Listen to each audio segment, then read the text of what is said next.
En 2026, il va y avoir beaucoup d'élections sur la planète. On vous en présente 5 qui ont retenu notre attention. D'abord, en avril, il y a des élections qui sont prévues en Europe, en Hongrie, un pays où Viktor Orban, le premier ministre, est au pouvoir depuis 2010. Il est critiqué notamment en raison de sa proximité avec la Russie de Vladimir Poutine. Il y a un opposant qui est à la hausse dans les sondages et même devant Viktor Orban. C'est pourquoi on va surveiller ça de près. Au mois d'octobre, il y a des élections qui sont prévues au Brésil. Le président sortant, Lula, a dit qu'il allait se représenter. Il est quand même âgé. 80 ans. Il ne fera pas face à son prédécesseur, l'ancien président Bolsonaro, qui lui est en prison. Et son fils pourrait peut-être se présenter. C'est en tout cas un scénario qui est évoqué. En Israël, maintenant, le gouvernement a jusqu'à la fin octobre pour déclencher des élections.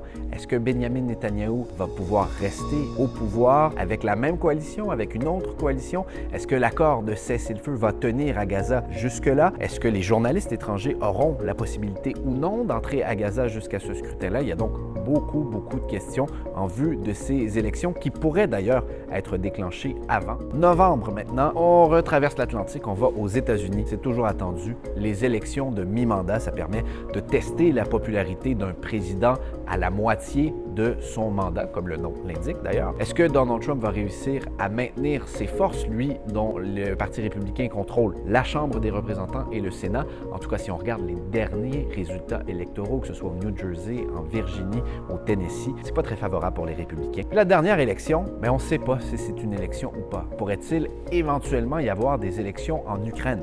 Volodymyr Zelensky a été élu en 2019. Il n'y a pas eu de scrutin depuis parce qu'on est en période de guerre. La loi martiale fait en sorte qu'il ne peut pas y avoir d'élection pendant cette période-là. Mais il y a des pressions, notamment de la part des États-Unis, pour que l'Ukraine organise de nouvelles élections. Volodymyr Zelensky s'était toujours montré opposé à cette idée-là, mais récemment, il a ouvert la porte en disant quand même qu'il faudrait respecter certaines conditions, notamment assurer la sécurité d'un tel scrutin. Comment les gens peuvent-ils voter alors que le pays se fait bombarder, alors qu'il y a à peu près 20% du territoire qui est occupé par la Russie, alors que des soldats sont loin de chez eux au front et que de nombreux Ukrainiens se trouvent à l'étranger en tant que réfugiés. Donc, vous voyez, il y a beaucoup d'inconnus autour de ça, mais ça nous permet de dire qu'on va continuer, évidemment, en 2026, de suivre la guerre en Ukraine.